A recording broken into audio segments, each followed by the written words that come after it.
तो आदाब, नमस्कार, गुड इवनिंग, सत श्री अकाल। एक बार फिर आप तमाम लोगों का स्वागत है क्राइम तक की कहानी के इस एपिसोड में। उम्मीद है पूरी फैमिली अच्छी होगी, अपना और अपनों का ख्याल रख रही होगी। न जाने कितने ही ऐसे क्राइम हुए, कत्ल हुए, किडनैपिंग हुई जो पैसों के लिए हुई। कई हजार, लाख, करोड़, कोई सीमा नहीं लालच की। लेकिन अगर कोई ये कहे कि 100 रुपये सिर्फ और सिर्फ 100 रुपये के लिए 4 मौत हो जाए और चारों कत्ल और महज 100 रुपये के लिए, तो पहले तो सुनकर ही अजीब लगता है कि ये क्या बात है। लेकिन ऐसा हुआ।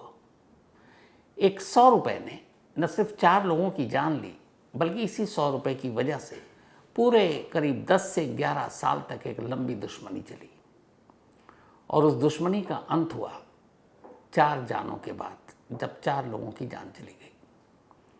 ये कहानी यूपी के बागपत जिले के सबसे बड़े शहर बड़ौत की है। और इन 4 मौत या 4 जो कत्ल हुए, इनमें से 3 तो कैमरे में कैद हो गए। बड़ौत में एक व्यापारी रहते हैं, उनका नाम है सोहन लाल अग्रवाल। बड़ौत के मेन बाजार में उनकी दुकानें, कई दुकानें हैं। उनका अपना टेंट का भी काम है, शादी ब्याह पार्टी फंक्शन के लिए टेंट रेंट पर देते हैं। इसके अलावा उनके और भी शॉप से दुकानें हैं। बात 2016 की है। 2016 में तब उनकी दुकान एक ग्रॉसरी शॉप और भी शॉप के साथ एक ग्रॉसरी शॉप थी। उस ग्रॉसरी शॉप के बराबर में एक शराब की दुकान थी। तो लोग अक्सर वहाँ से शराब खरीदते और सोहन लाल की दुकान से नमकीन खरीदते, जिन्हें आम बोलचाल की भाषा में हम चखना भी कहते हैं। जुलाई 2016 की बात है। एक शख्स जिसका नाम कपिल, एक गुंडा जो धमकी देकर लोगों से वसूली करता, उगाही करता, धमकाता, दुकानदारों को धमकाता, वो अपने कुछ साथियों के साथ शराब की दुकान पर गया और वहाँ से उसने शराब खरीदी। शराब खरीदने के बाद अब वो बराबर की दुकान यानी सोहन लाल की दुकान में पहुँचा और वहाँ से उसने कुछ नमकीन के पैकेट उठाए। जो नमकीन उठाए उसकी कुल कीमत थी सिर्फ 100 रुपये।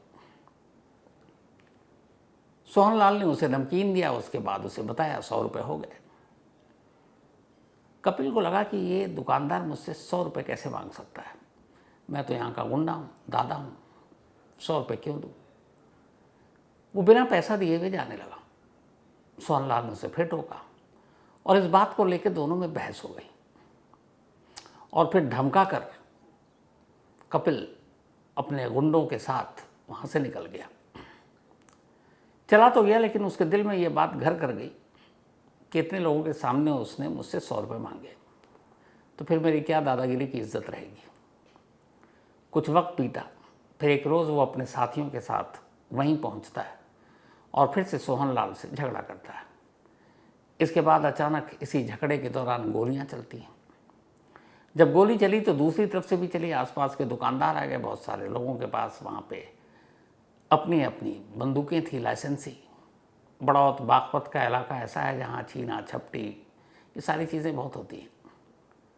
तो हर कोई अपने आप को बचाने के लिए बाकायदा लाइसेंसी पिस्टल भी रखता है। तो जब कपिल और उसके साथ गुंडों की टोली आई तो झगड़ा हुआ। झगड़े के दौरान गोली चली। इत्तेफाक से एक गोली कपिल को लगी। कपिल को गोली लगी और कपिल की मौत हो गई। इधर कुछ गोलियां चली, उसमें सोहन लाल को भी लगी, बाकी कुछ दुकानदारों को लगी। इसके बाद एक मुकदमा दर्ज हुआ। फिर बताया गया कि क्या मामला था। एक 100 रुपये की वजह से ये सारा झगड़ा शुरू हुआ था। अब कपिल की मौत हो गई। कपिल का एक और भाई वरुण, कपिल का पूरा नाम लुहारी और वरुण लुहारी। ये लुहारी एक गांव का नाम है जहाँ से इन दोनों भाइयों के नाम पड़े। और ये दोनों बदमाश। जब कपिल की मौत हो गई तो अब कपिल के गैंग को संभालने की जिम्मेदारी थी उसके छोटे भाई वरुण लुहारी की। अब वरुण लुहारी ने उसी गैंग को आगे बढ़ाया। दुकानदारों को, तमाम लोगों को धमकियाँ देना, वसूली करना, यही उसका काम। जो ना देते उनको गोली मारना, कत्ल करना। 36 मुकदमे दर्ज हो चुके थे वरुण के सर पर। और कमाल ये कि वरुण और कपिल 2 छटे हुए बदमाश, घोषित अपराधी, और इनके पिता एक कॉलेज में टीचर, लेक्चरर। मतलब पढ़ी लिखी फैमिली, लेकिन दोनों बेटे गलत रास्ते पर। अब इधर बड़े भाई की मौत के बाद वरुण ने कहा कि वो इस दुश्मनी को आगे बढ़ाएगा और बदला लेगा सोहन लाल से। लेकिन इससे पहले कि वो ऐसा करता, कपिल की मौत के बाद सोहन लाल के परिवार ने पुलिस से सुरक्षा मांगी। पुलिस ने कुछ दिन के लिए उन्हें सुरक्षा भी दे दी कि भाई एक क्रिमिनल को मारा है, पलट के वो भी मारेगा। इधर वरुण बदले की ताक में है, लेकिन तभी पुलिस वरुण को कुछ और केस में उठा लेती है और उसे जेल भेज देती है। अब वरुण चला गया जेल, उसके बदले की हसरत रह गई उसके दिल में। जब जेल से बाहर आया तो फिर उसने देखा कि बहुत सारी चीज़ें बदली हुई हैं। बड़ौत में पुलिस अब भी उसे ढूंढ रही है, और इधर यूपी में अब आपको पता है कि हर क्रिमिनल और उसको लेकर हाथ का हाथ इंसाफ करने का एक चलन भी चल चुका है, इनकाउंटर। तो इसीलिए वरुण ने अब बड़ौत को छोड़ दिया, क्योंकि बड़ौत में उसके बड़े दुश्मन हो चुके थे, और उसने अपना नया आशियाना बनाया देहरादून में। अब वो बड़ौत छोड़कर देहरादून में रहने लगा, लेकिन उसका गैंग ऑपरेट इन पूरे इलाकों में अब भी कर रहा था। और इस दौरान वो लगातार सोहन लाल और उसकी फैमिली पर नज़र भी रख रहा था, क्योंकि भाई का बदला लेना था। 9 जून यानी कि कल, गुजरे हुए कल, पेशी थी वरुण की, और वो भी बड़ौत की एक अदालत में। पुराना मुकदमा था, उसके ऊपर 36 मुकदमे थे अलग अलग जगहों पर। तो उसे पेशी के लिए देहरादून से बड़ौत आना था। उससे पहले ही उसने प्लानिंग करनी शुरू की। उसने अपने गुर्गों से कहा कि बड़ौत आ रहा हूँ तो लगे हाथ एक और भी काम निपटा दूँ, 10 साल पुराना, भाई की मौत का बदला। तो उन लोगों ने उधर रेकी की तो पता चला कि सोहन लाल हमेशा अपनी दुकान पर बैठते हैं, और टाइमिंग ये है, कई दुकानें, लेकिन किस दुकान पर बैठते हैं ये भी क्लियर हो गया। ये सब कुछ होने के बाद अब कोर्ट से शाम को वरुण अपने साथियों के साथ निकलता है मोटरसाइकिल पर। इसके बाद ये लोग पहुंचते हैं बड़ौत मार्केट। साइकिल दुकान से कुछ दूरी पर रोक देते हैं। इनके बाकी साथी मोटरसाइकिल पर इनका वेट करते हैं। 3 लोग पैदल चलते हैं। यहाँ पर अब आपको एक सीसीटीवी की तस्वीर दिखा रहा हूँ। 5:50 कैमरे पर लिखा है, तारीख 9 जून है। और ये जो आप शॉप देख रहे हैं जिस पर बाहर नमकीन और ये सारे टंगे हुए हैं, ये सोहन लाल की कई दुकानों में से एक दुकान है। सेम ऐसी ही दुकान 2016 में थी, एक शराब की दुकान के बराबर में। वो शराब की दुकान बाद में बंद हो गई थी। तब इसी दुकान में अगर आप ध्यान से देखेंगे, एक शख्स दुकान के बाहर खड़ा है, शायद वो कुछ खरीदने आया और हर चीज़ से अनजान है। तभी एक शख्स जिसके कंधे पर गमछा है, वो अचानक फ्रेम में एंटर मारता है। उसके हाथ में पिस्टल साफ दिखाई दे रहा है। वो दुकान के करीब आता है। अब दुकान के अंदर कौन बैठा है ये दिखाई नहीं दे रहा कैमरे में, लेकिन वो पिस्टल को दुकान के अंदर काउंटर की तरफ उसका रुख करता है और 2 गोली चलाता है। 2 गोली के बाद शायद उसका पिस्टल जाम हो गया, अगला फायर नहीं कर पा रहा है। अब वो पिस्टल को थोड़ा देखता है, फिर कपड़े से रगड़ता है कि शायद दोबारा फायर हो जाए। लेकिन इससे पहले कि वो तीसरी बार फायर करता, अचानक दुकान के अंदर से एक शख्स बहुत तेजी से बाहर निकलता है और इस हमलावर पर झपट पड़ता है। अब जैसे ही वो अचानक झपटता है, हमलावर घबरा जाता है। इसके बाद अब दोनों में गुत्थम गुत्थी चल रही है। लेकिन दुकान से बाहर आए शख्स को ये अंदाज़ा नहीं था कि बाहर उसके अलावा उसका साथी भी है। अब अचानक कैमरे में आपको दिखाई देगा एक और शख्स गमछे में आगे बढ़ता है, और ये दोनों जब गुत्थम गुत्थी कर रहे हैं तो अब वो गोली चलाता है। जो दुकान के बाहर आया उसे गोली लगी, लेकिन अब दोनों इस कदर से उलझे हुए थे कि हमलावर के साथी ने जब दूसरी गोली चलाई तो गलती से वो उसके अपने ही साथी को लग गई, यानी पहले हमलावर को। जैसे ही उसे गोली लगी, दोनों घबरा गए। अब उसके बाद उस शख्स को ज़मीन पर छोड़कर जो दुकान से बाहर आया था, दोनों निकल जाते हैं कैमरे से बाहर। ये जो शख्स दुकान से बाहर आकर झपटता है, इसका नाम है विशाल अग्रवाल, सोहन लाल अग्रवाल का 30 साल का बेटा। बदनसीबी ये थी कि विशाल इस दुकान पर बैठता नहीं था। किसी काम से वो अपने पिता से मिलने के लिए कल शाम को इस दुकान पर आया था, और जब हमलावर ने गोली चलाई तब उसका निशाना सोहनलाल थे, जो 2 गोली चलाई सोहनलाल को लगी। अपने पिता को जब उसे अचानक समझ ही नहीं आया, फिर देखा कि गोली चला रहा है, तब विशाल अपनी जान पर खेल कर बाहर निकला और उस पर झपटा, लेकिन उसे पता नहीं था कि हमलावर 1 नहीं 2 है, और इसीलिए फिर उसे भी गोली लग गई। अब इसके बाद यहाँ से हमलावर दोनों निकल जाते हैं, लेकिन 20-25 मीटर दूरी पर जाते हैं, तब तक आसपास के दुकानदारों को फायरिंग की आवाज़ आ चुकी थी, गोली चलने की आवाज़, और वो हाथ में पिस्टल लिए हुए दौड़ रहे थे। लोगों को शक हुआ।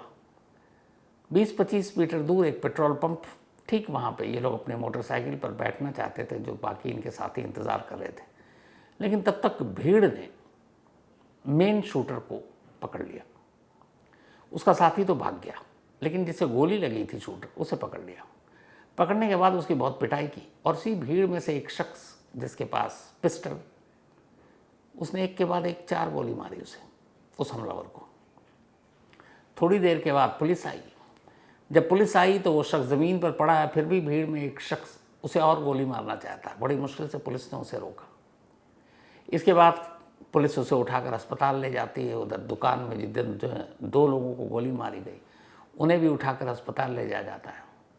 लेकिन अस्पताल पहुंचने पर पता चलता है कि सोहनलाल और उनके बेटे विशाल दोनों की मौत हो चुकी है, और जिसने इन दोनों को गोली मारी, जिसका नाम वरुण है, वरुण लोहारी, जिसे पब्लिक ने पकड़कर पीटा और फिर 4 गोली मारी, उसने भी अस्पताल में दम तोड़ दिया। इस तरीके से इन 3 लोगों की मौत हो गई। वरुण के बड़े भाई कपिल लोहारी 2016 में ठीक इसी जगह पर, इत्तेफाक देखिए कि यही वो मार्केट और यही वो सड़क थी जहाँ पर बस 10-15 मीटर का फ़र्क होगा, हेर फेर। यहीं पर 2016 में कपिल जब आया था, गोली चला रहा था, तब जवाबी फायरिंग में उसकी मौत हुई थी, और 10 साल के बाद उसके छोटे भाई वरुण की उसी जगह पर मौत हुई और लोगों ने मार दिया। 2016 में कुछ नमकीन के पैकेट 2-3 होंगे या 4 होंगे, जिनकी कीमत सिर्फ 100 रुपये, और उस 100 रुपये से ये दुश्मनी शुरू हुई।